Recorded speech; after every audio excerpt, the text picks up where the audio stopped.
good afternoon, and welcome to Saturday Sesh. My name is Trey Reckling. I'm the founder and director of Academy of Cannabis Science, and we welcome you. Saturday Sesh is a once-a-month event, and it happens because we have really smart friends and really willing participants who are willing to come in and talk about what they're passionate about and why we need to know.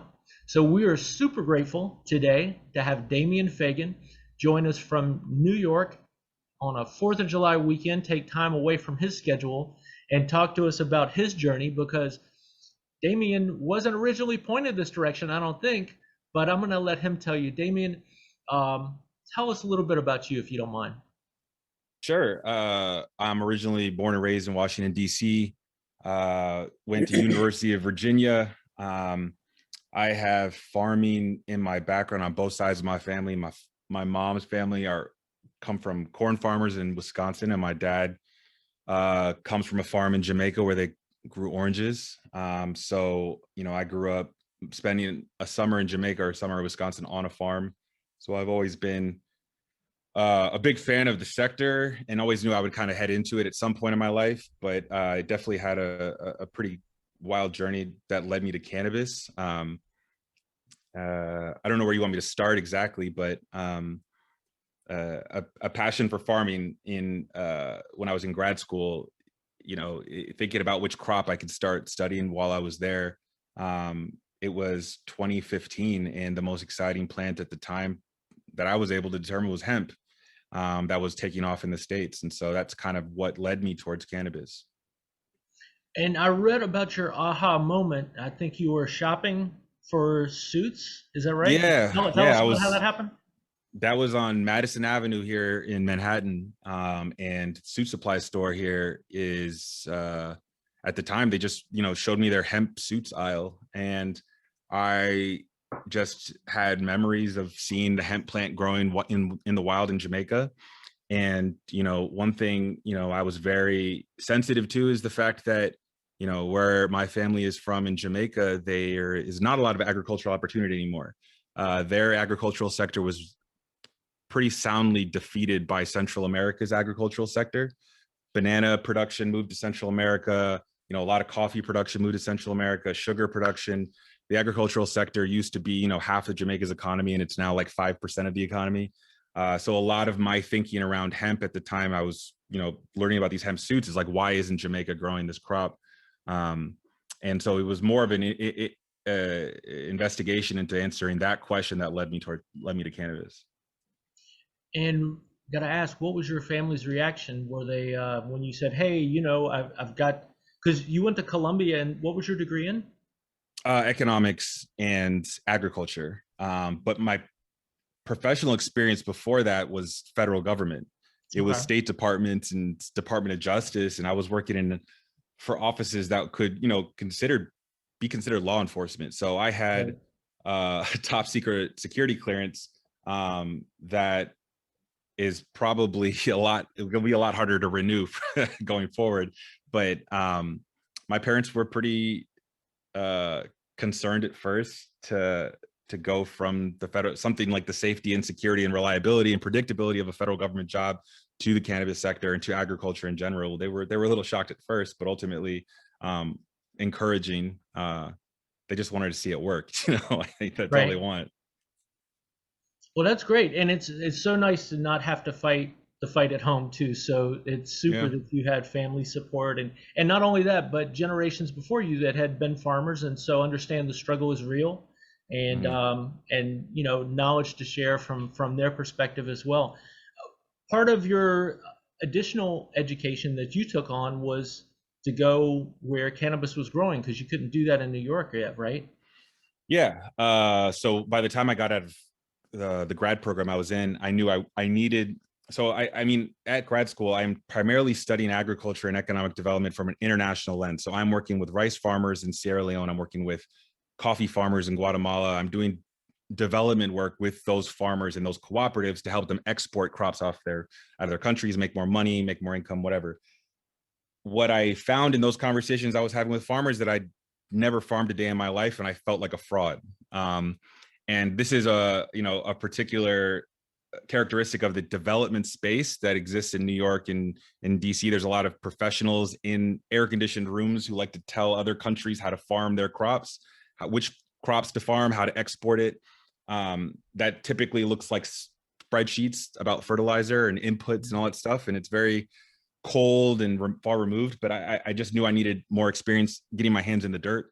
And so, coming out of grad school, I started reaching out to a bunch of different investment groups that were already in the cannabis space, in the medical cannabis space specifically at the time, that might be interested in expanding their operations into CBD. That's what led me to South Carolina. I linked up with an investment group that, at the time, this is 2017 in the summer, and South Carolina was literally the only state on the East Coast that was diving into hemp, on a commercial scale. And so I relocated to Marion, South Carolina, about an hour west of Myrtle Beach. And I know that's a challenge. The states don't always help themselves because they're new and they put a lot of restrictions in the way. And so that first year, I would imagine, was not an easy year. No, I mean, they gave out 20 permits to grow CBD hemp in the first year. And they had 500 farmers apply, so the arbitrary restriction already was a little bizarre to me, but I think in a lot of ways it's to protect farmers from growing a crop they may not understand in a climate that it has never grown in before. I mean, we were the first people to plant cannabis legally in the state of South Carolina that year, and it was an experiment. Like, no one knew it would work, and it didn't work for most people. I will say that South Carolina summers are not hospitable to the cannabis plant. You could go weeks without rain, even if you have drip irrigation. It's 105 degrees outside. And then obviously that year as well, we had Hurricane Florence hit South Carolina and wipe out a ton of hemp crops. And hemp crops without insurance, it's a big loss for a lot of farmers. So a lot of people learned a lot of lessons that year. And I think the horrifying thing about that year as well is, you have extension agents and officers from universities that are supposed to be helping you and guiding you. And, we had one of the best in the country, which is Clemson University Ag Support. They would come out to our farm and our greenhouse and look at our hemp plants and be like, all right, so what can you tell us? And I was like, God, I was hoping you had some ideas. Like, I don't know. Everything from like how far away to plant the cannabis plant on a field, how the beds, drip irrigation, PSIs, all that stuff. They didn't have any answers for us. And so a lot of it was just, feeling our way through the dark in that time period. And that is tough. And to be first is, I don't know if people, I grew up in South Carolina, so you were first ahead of Danny Ford, who was football coach for Clemson and won them a national championship. So for you to get in line before that guy is pretty amazing. So one of the other guys who got a license our year, one of the 20 other guys, was a former football coach, college football coach. I don't know if it was that guy. I think it was. It might have been. Yeah, there was. Yeah. There are a lot of people in South Carolina were mad because the people who got licenses were like former states representatives, a football coach, and South Carolina's got some things going on with preferential treatment and stuff, but it still was a fun time. Well, and he had quite the time too. He had all of the advantages of connections and long time residency, and they struggled as well. So you were at least in good company with your efforts. Tell us a little bit about when you went to Colorado. What was the reception like? Were people willing to help out or were they protective of what they knew? Colorado in 2017, the summer I was there, you would roll up to like an office where there were like cannabis consultants or manufacturing processing consultants, oil extraction companies, greenhouses, and there would just be like a Canadian entourage coming up, then like someone from New York, and then someone from California, and it seemed everyone was going to Denver to try and figure out best practices. And so I remember we were literally waiting to talk to this consultant team while a Canadian team talked to them. And it just, it was like a gold rush of consulting work. So we definitely got ripped off. And there was a lot of gatekeeping of information and a lot of people telling me that it was going to be harder than I thought it would be. And so that it would justify these extravagant payments for, consulting fees. And we had a big bank account at the time, and so we were willing to pay for the expertise, but it's difficult to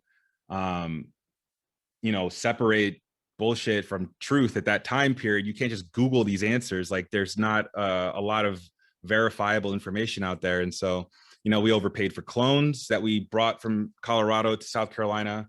We overpaid for our master grower.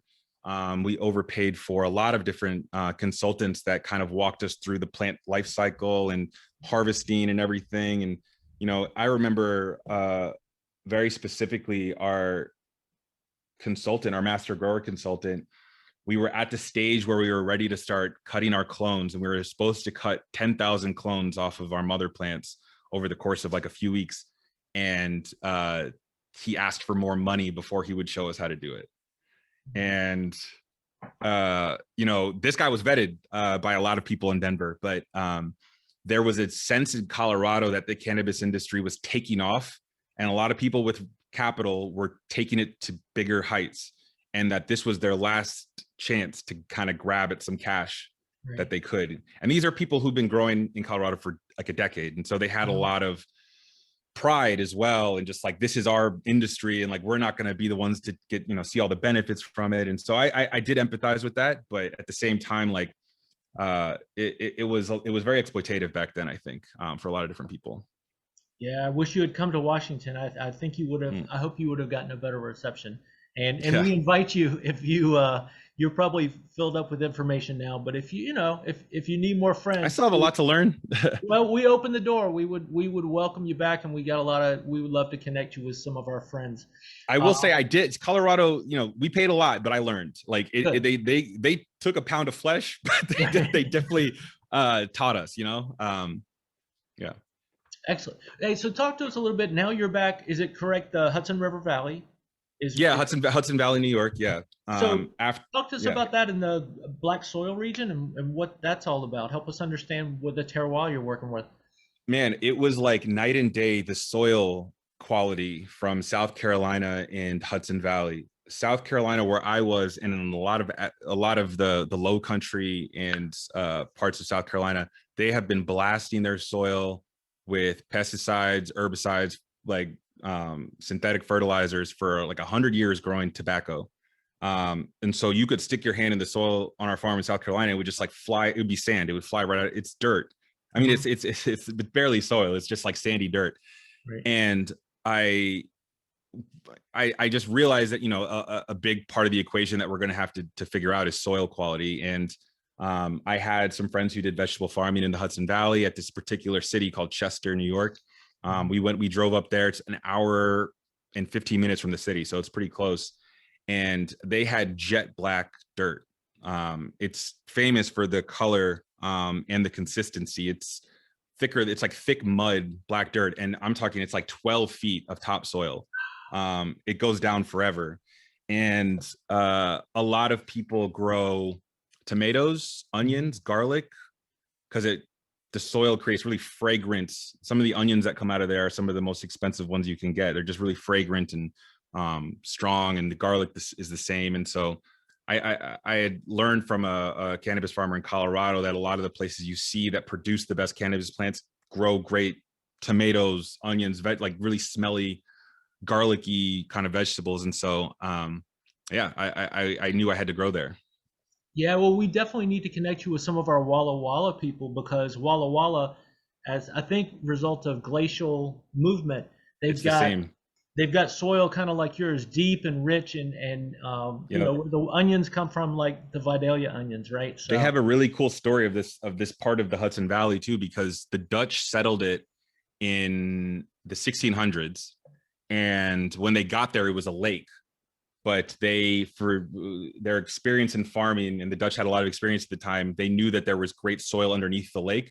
And so they built these canals that are still there today, 400 or 500 years later, and drained the lake. And underneath the lake was the 12 feet of, 20 feet of this amazing soil that they farmed for hundreds of years after that. But again, it's the same as what you're talking about. It used to be a glacier for thousands of years ago that melted and formed the lake. And a lot of, even Central Park has some black soil.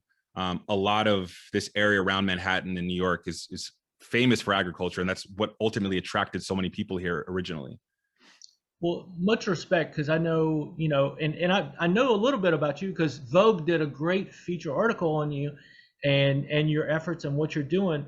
But, from that, I learned not only did you have the challenge of regulation and then people being protective with their information and then the gold rush thing, but even your neighbors in this region weren't necessarily helpful, right? Yeah.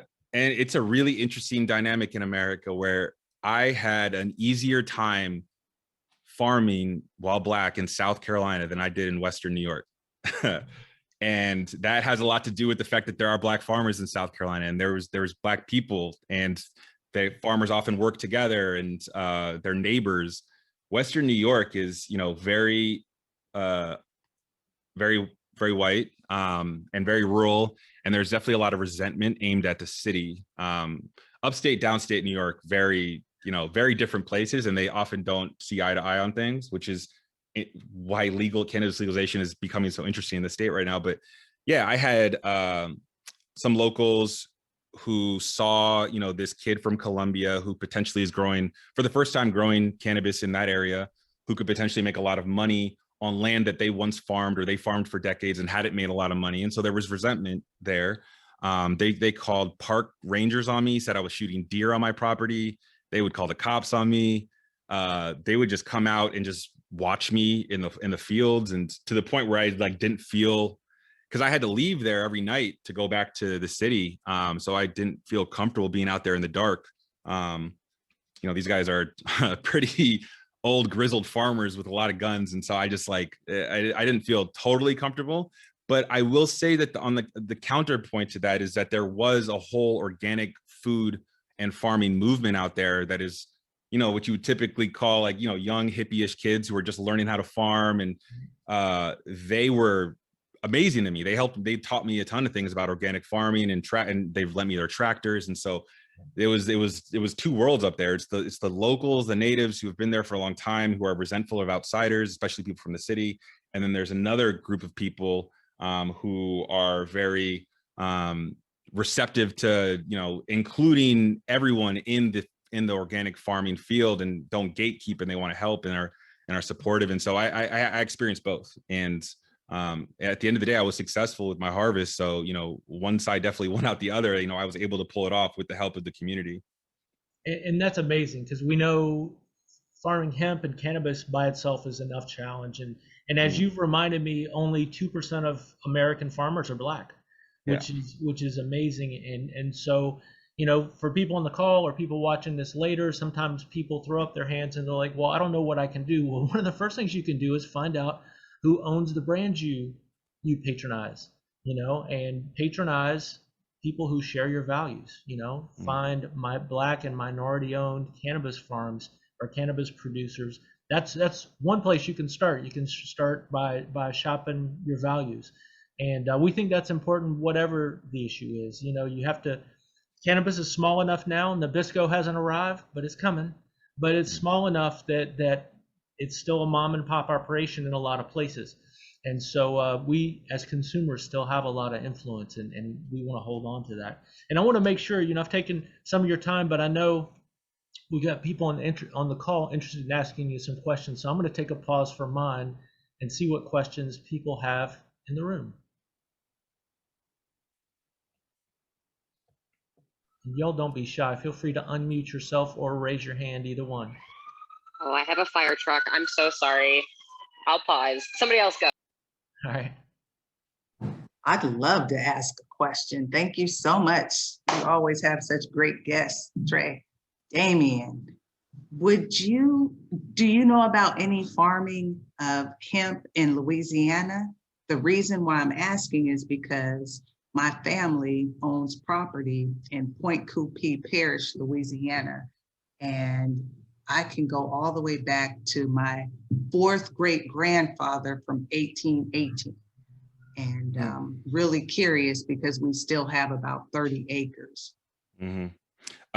That question is so interesting to me because I have had this conversation with so many of, Black and brown folks in the city of New York who have grandfathers, uncles, family in the South, family in Georgia, Louisiana, Mississippi, South Carolina, and they're like, we have this land. How can you show us how to do the hemp and blah blah blah? And there's a desire, you know, because you point to the 2% of farmers nationally are Black. And before the call, we were talking about the Great Migration at the turn of the century, when a lot of Black folks escaped the South and Jim Crow to move to the industrialized North, to go to, you know, whether it be LA, you know, Chicago, New York. A lot of people from Georgia came to New York, but in doing so, they kind of lost that relationship with the land that they used to work. Mhm. And so what you have today, you know, a lot of young Black people that I meet with who sense an opportunity potentially to go back to that tradition with the land they have in the South. And so I've actually helped at least 3 or 4 farms, friends Amazing. or friends of friends, reconnect with, you know, family in the South to talk about growing hemp. A lot of people are trying it. I have also cautioned, you know, the risks in growing a plant like that, especially in environments where it hasn't grown traditionally. And, you know, farming hemp isn't expensive. It requires some pretty significant upfront investment. I mean, it's definitely cheaper than it used to be. You know, when I started doing 10 acres was $100,000 because the genetics, because you couldn't use a tractor to harvest it. So you had to pay for labor. You had to pay for 30 people for 2 weeks out there to harvest it. Yeah, it was expensive. I know the cost has gone down, but think about, you know, you think about THC and medical cannabis cultivation indoors. Now take that outside. You have 15,000 plants, the same size, the same sticky consistency, rooted in the ground. You got to manually remove them all. It is nightmarish, to be honest. That sounds very nightmarish. Yeah, and you know, I was thinking of leasing. Yeah, I haven't heard much about growing in the South hemp yet. I know people are like doing little test plots to see how it's doing, and so I would recommend starting with that. You know, if it's legal, getting some genetics from a state with good genetics, and getting a little test plot to see how it performs in the soil down there, and see what you can get. Because you might even be able to do a perpetual grow in the South in some places, if you timed it right. A couple different outdoor grows. Okay. Thank you so much. Yep. And I just have to add, there were so many Black farmers. Mhm. You know, I learned, and I'll just quickly, so I don't take up all the time. My third great grandfather had a trust at Southern University, which is an agricultural college. Point Coupee Parish was the largest area held by free Blacks of color in Louisiana that own land. So I just wanted to put that out there because we don't hear about that at all. So you would think there were never these Black farmers, and there was nothing but Black farmers at a certain point in period in our history. Thank you so much. And thanks for bringing that up. And those who aren't familiar with the Great Migration, we encourage you to read up or watch some videos, because not only when the South started feeling the workforce, a lot of their workforce leave, and the economic impact of that, then Black people were discouraged from leaving and said, "Oh, they're going to be terrible to you up north." Or there was a lot of, it was deep, and so kudos to those people who were able to hold on to their land and save it over generations, because we know regardless, it's hard to hold on to your farmland as big farming has come in. So yeah, I want to make sure you all have an opportunity to connect after. If there's any opportunity for you to help one another, that would be cool. Anybody else have questions? Okay, there's no more emergency vehicle. Okay. I was just going to ask, just as somebody who's been in the hemp farming arena, I don't know, when somebody's looking for hemp products, I mean, do you find that there's a lot of just like, I don't know, do people play by the rules when they're harming, when they're doing, I don't know how to phrase this question. I found that a lot of hemp products seem to be industrially produced and therefore could have a lot of obviously harmful components to them. Yep. Just in a very general way, and in just in the United States, obviously, do you feel like people are taking advantage of the lack of regulations? Yes, 100%. And I for one am only ever entered into hemp and CBD to learn more about farming and cannabis in general. So that includes THC. But what has happened to the CBD space has been pretty sad, I think, because a lot of small farmers have kind of been priced out of the market by the big players who planted way too much and planted it in fields, like for instance, I mean, this is also why organic farming is kind of bullshit in America too, because there's very easy ways to work around it and to like, so for instance, a farm near mine in the Hudson Valley, they did 200 acres of hemp, which is just an obscene amount of hemp. And they planted it in soil that they had sprayed with herbicide and pesticides for 50 years. So which can spread very easily to your farm. Yeah, and so they didn't have to suppress the weeds like I did on my organic soil, because the soil had been so thoroughly destroyed by those previous herbicides that nothing came up out of the ground. And so it was very easy for them to grow a large amount of hemp and CBD. And if they test that CBD, which is they're legally required to test it, they'll find the one plant that didn't pull up any of the pesticides or herbicides in the chemical test, and they'll say that's the field, when they really just planted it on an area that they probably didn't grow on before. And so yeah, there's a lot of there was a big cash grab. I mean, it was an opportunity for industrial farmers who in a lot of ways have struggled in recent years and recent decades. And so for instance, this 200-acre farm, they almost went bankrupt. They did onions for 100 years. This family did onions for 100 years. They saw an opportunity to kind of make a quick buck to maybe potentially save the farm. And that ultimately, may seem rational to them, but the consumers pay the biggest price with lower quality product, and they don't trust where it's coming from. And it's hard to verify where this is grown and blah, blah, blah. And so the only thing I'll say about CBD is like, buy from farmers. Like, farmers have little websites where they sell directly like what they were able to grow and process. Like, that's what we're selling on our website now, is stuff that we grew and processed with the partner. And so you can verify where it comes from in those situations, because it's coming directly from the farm itself. Thank you very much. I love that. Good question. And could you tell us something? We hear a lot about the lack of infrastructure in the hemp industry. So we know the huge challenge of growing it, but then you've got to have machinery and ways to then process that into usable product. Did you run into challenges there too?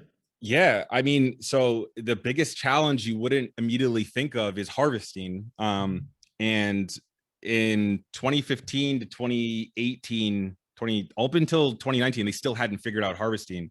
And so what they tried to do the year that I was growing in the Hudson Valley, and I saw them try and do this, and it was sad.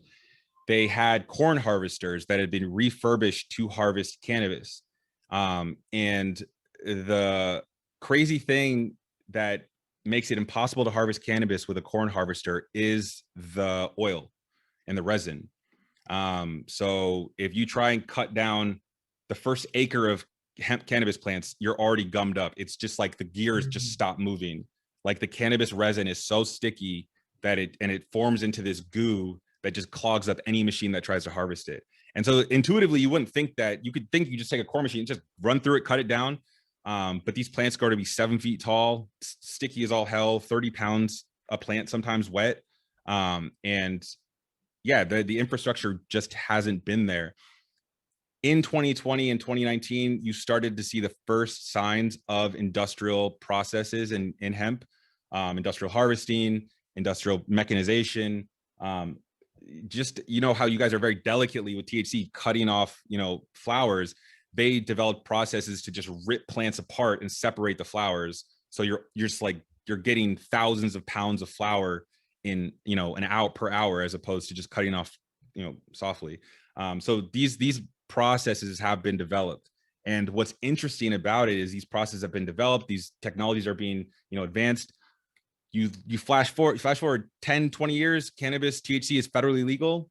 Those same processes are going to be available to, grow all the THC we need in a field in Arizona on a couple thousand acres. And it'll, the price will plummet, and indoor growing will make less and less sense. And obviously for specialty stuff, like, you want a little bit more of a controlled environment, but yeah, the commercial harvesting of cannabis and processing of cannabis is very industrialized now, and it's becoming more so. And then what you all had to do, cutting it down by hand, is no small task. I mean, that's heavy duty work just to separate, just to cut the stalk, isn't it? Yeah, yeah, you're talking about machetes out there. Machetes, throwing on the back of a tractor, driving the tractor back to a facility, cutting off the flowers, packing them into bags, shipping them off to a drying facility.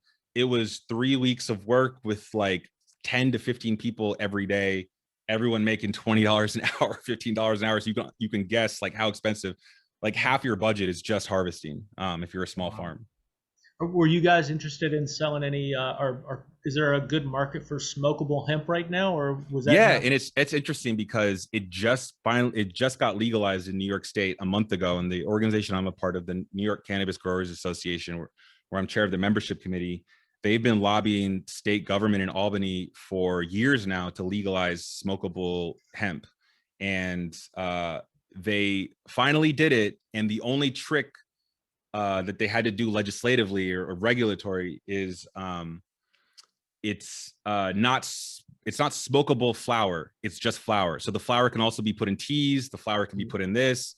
So you're not selling something to smoke, because they don't want to encourage smoking. You're just selling flower that can be, used to make whatever you want. Interesting. Yeah. Somebody asked, have you been involved or been interested in products for pets? I have not, but that is a big part of the CBD space. I've got a dog here who's a little old, and when he's got sore muscles or sore bones or whatever, you give him little CBD treats as well. I mean, that's going to be $1 billion market. Pets love CBD. For sure, yeah, and we've used it with ours as well. Chuck asks here about the difference between the equipment used today, comparing. You talked about harvesting equipment, stuff used for corn as opposed to what they're beginning to use for cannabis. How different is that machinery? It's not that different. And obviously, I honestly, I've only ever seen the corn harvesters fail. I haven't seen the ones that have actually worked yet. But I'm told they figured it out. And you can tell they figured it out by the wholesale price for CBD. When I first got into CBD, that 10, 20 acre field we had in South Carolina could have produced $20 million worth of CBD at the time. That's how much a liter of CBD was going for in 2017. That same liter that was, $4,000 for distillate in 2017 is now $400 a liter. That's what's happened over 4 years. Yeah.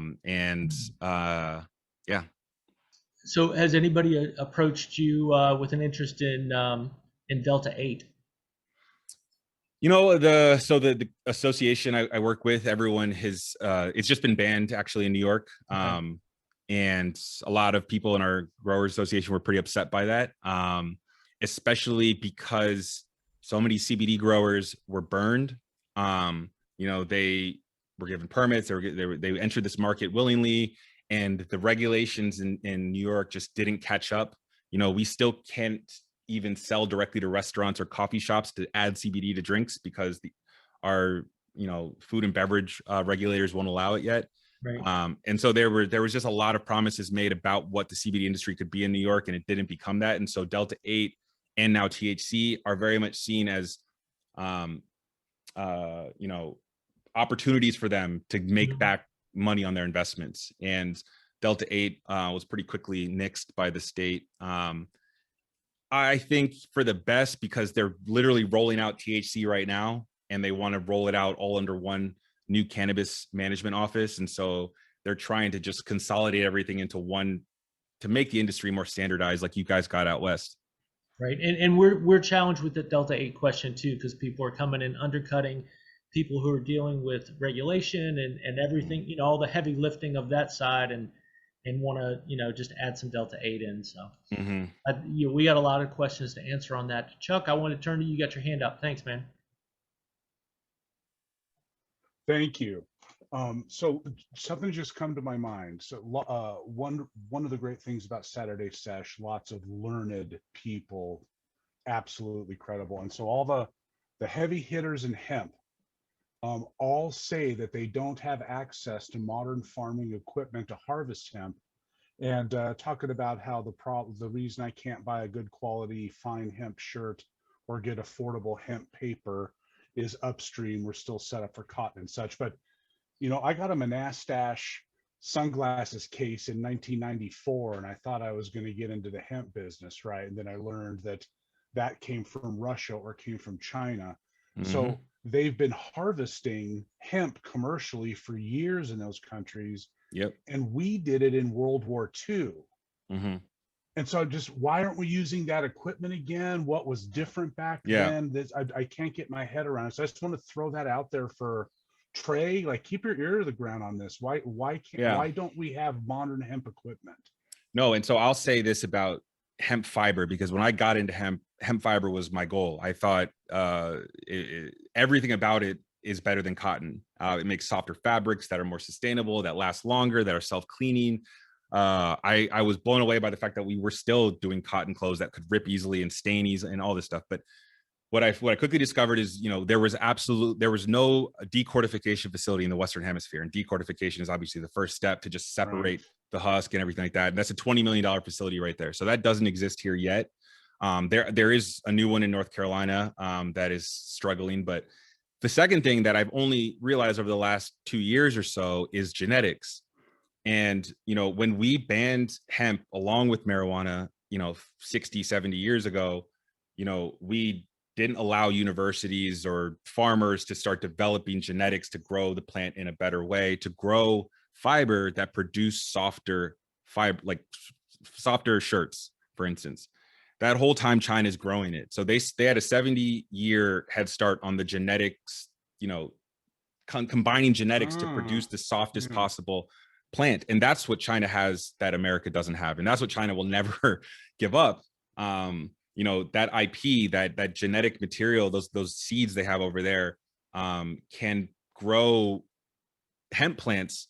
They can grow hemp plants over there that are like fibrous plants that are like 12 feet tall, that produce softer, like shirts softer than cotton, and are also 5% CBD. So they can mass produce enough, hemp fiber to sell hemp clothes in the States. And all the hemp clothes that are sold in the States come from China, and also extract it for CBD. And we're decades behind on the genetics to do that. And only in the last 2 years have universities now been allowed to start working with the genetics and start breeding and doing this other stuff that they've, what we've done with corn, basically. And that's going to take a long time to get to where China is from there. And so that's one of the reasons why they continue to dominate. That is brilliant insight, Damian. Thank you for that. You just made me a little bit smarter. I appreciate it. No problem. And you said you're interested in growing cannabis proper or above 0.3% THC at some point. Do you have plans, or is the next crop, I guess the question is, the next crop going to be hemp or cannabis, or both? Cannabis for sure. I don't know how much you guys have discussed what's happening in New York so far, but it's a madhouse right now. It's complete and utter chaos. So they legalized, Governor Cuomo legalized or signed the bill to legalize in April. And there are a million forces in New York City right now pulling the industry in different directions to see what these rules and regulations are going to look like when they announce them in October or September.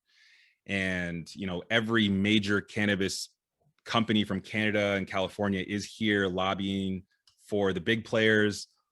The small farmers that I'm a part of that are largely upstate are lobbying for small farmers, small business cannabis industry. There's negotiations that are ongoing that I've been privy to that involve, state legislators and the big players and the small players.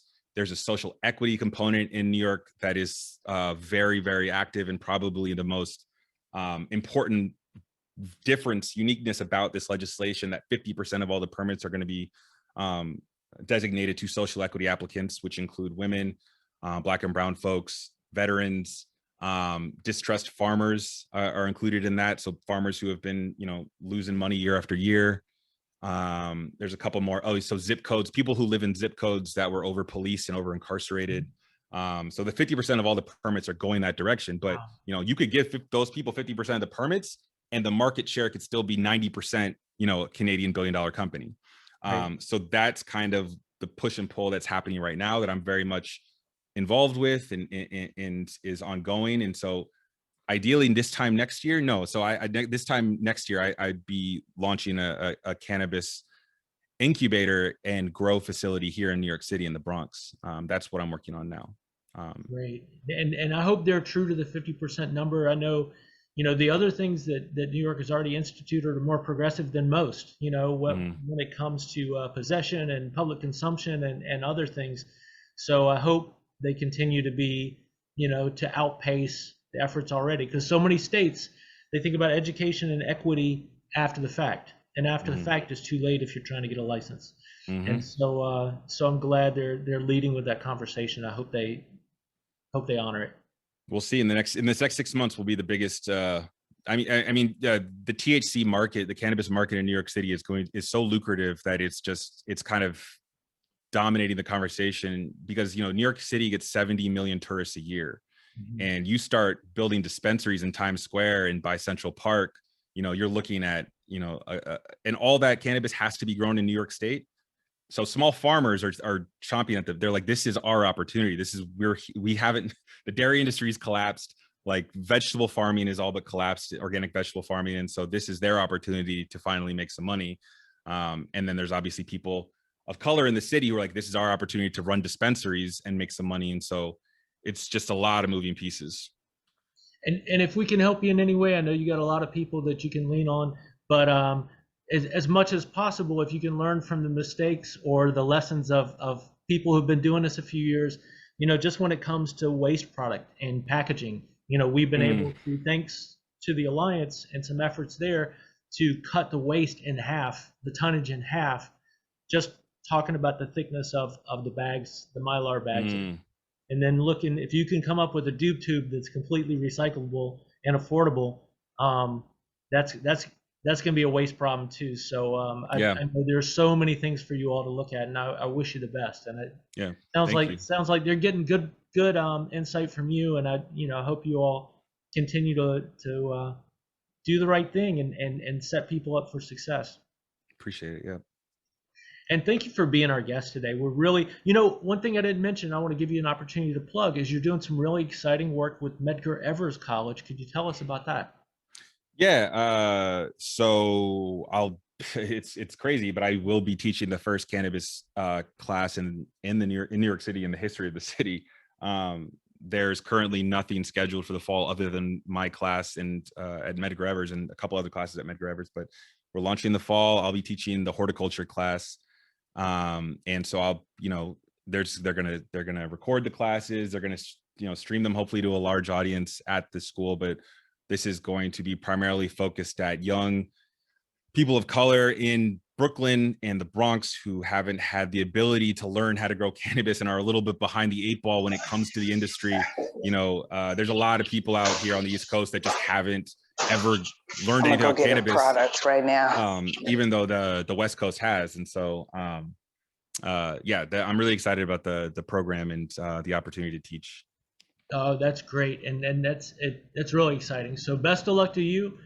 Best of luck to your students. And we hope to continue to talk and find ways to support your efforts. Thank you. Absolutely. Thank you all for joining us today. We hope to see you back next month for August Saturday session. We are talking to a guest, but as soon as we get confirmation, we will broadcast that. Make sure you're following us on YouTube and Facebook. And just once again, thank you, Damian, for joining us today. And you all have a great 4th of July weekend. Thanks, guys. Thank you, everyone.